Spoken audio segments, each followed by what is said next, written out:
5000 सालों से श्रीलंका की गुफा में हनुमान जी की गदा की रखवाली कर रहा है ये इच्छाधारी बंदर। इस घटना की रहस्य सुनकर आपके भी पैरों तले जमीन खिसक जाएगी।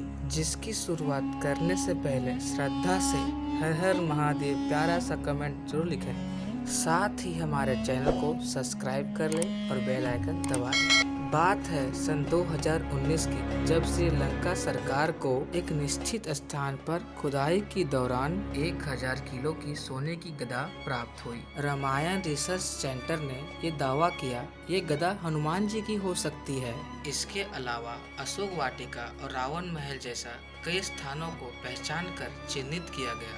श्रीलंका की सरकार ने रावण से जुड़ी कई स्थलों को भी राष्ट्रीय मान्यता दी है। श्रीलंका में मिली हुई रावण की गुफा के बारे में हमने पहले से वीडियो बनाया है। अगर आपको वीडियो वॉच करना है तो हमने डिस्क्रिप्शन में लिंक दे चुके हैं, आप वहां से जाके वीडियो वॉच कर सकते हैं। उसी समय पीयूष और श्रेयांश नाम के 2 लड़के श्रीलंका में पढ़ाई कर रहे थे।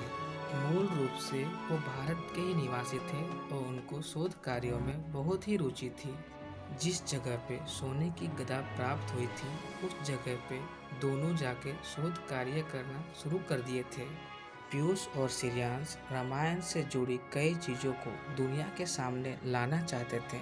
वो जिस पहाड़ी की ओर जाते जा रहे थे उनको ये मालूम नहीं था उनके ऊपर कितना बड़ा तूफान मंडरा रहा है। वे दोनों पहाड़ी के इलाके में बहुत ही अंदर आ चुके थे, लेकिन उनकी नज़र एक जगह पड़ी जहां हवा के समान बहुत ही तेज चल रही थी। जब उन्होंने ध्यान से देखा तो देखा वो तो एक बंदर है, परंतु ये बात उन्हें समझ में नहीं आ रहा था एक बंदर इतना तेज कैसे दौड़ सकता है। उनके हाथ में कैमरा था, वो इन दृश्यों का तस्वीरें लेने लगे और वीडियो भी बनाने लगे। पीयूष उस बंदर के पीछे पीछे भागने लगा और श्रेयांश का वजन ज़्यादा होने के कारण वो पीछे रह गया। श्रेयांश अब बहुत पीछे रह गया था। पीयूष उस बंदर का पीछा करते करते एक गुफा में पहुंच गया था। यह सब रिकॉर्ड करते करते वो एक गुफा के अंदर पहुंच गया था। गुफा के अंदर पहुंचने के बाद उसका नज़र एक कीमती चीज़ पे पड़ी जो बहुत ही ज़्यादा चमक रही थी। वो वस्तु की चमक इतनी ज़्यादा थी कि वो ध्यान से देख भी नहीं पा रहा था। और वो इच्छाधारी बंदर भी वो चमकीली चीज़ के नज़दीक ही बैठा हुआ था। जब पीयूष उस चमकीली चीज़ के नज़दीक जाने की कोशिश किया तो पीयूष की अचानक से दिल की धड़कन बढ़ गई। दिल की धड़कन बढ़ने के कारण पीयूष उस जगह पे गिर गया और कुछ ही देर बाद श्रेयांश उस जगह पे आता है तो देखता है कि पीयूष की मौत हो चुकी थी। ये नज़ारा देखते श्रेयांश की सट्टी बिट्टी गुल हो गई, बहुत ज़्यादा डर गया था। उसी समय पीयूष को श्रेयांश ने बाहर लेकर आ गया। जब श्रेयांश ने पीयूष का कैमरा देखा उस कैमरे में कुछ ऐसा था जिसने श्रेयांश का होश उड़ा दिए।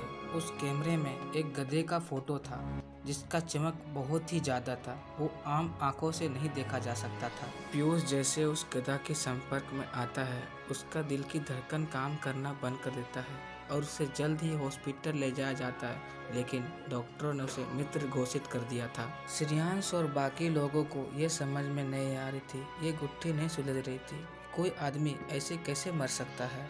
श्रेयांश ने कैमरा और कैमरे में ली गई तस्वीर के बारे में किसी को भी नहीं बताया, क्योंकि उसे शंका थी इस गधा को जो भी देख लेता है वो किसी न कारण से उसकी मृत्यु हो जाती है।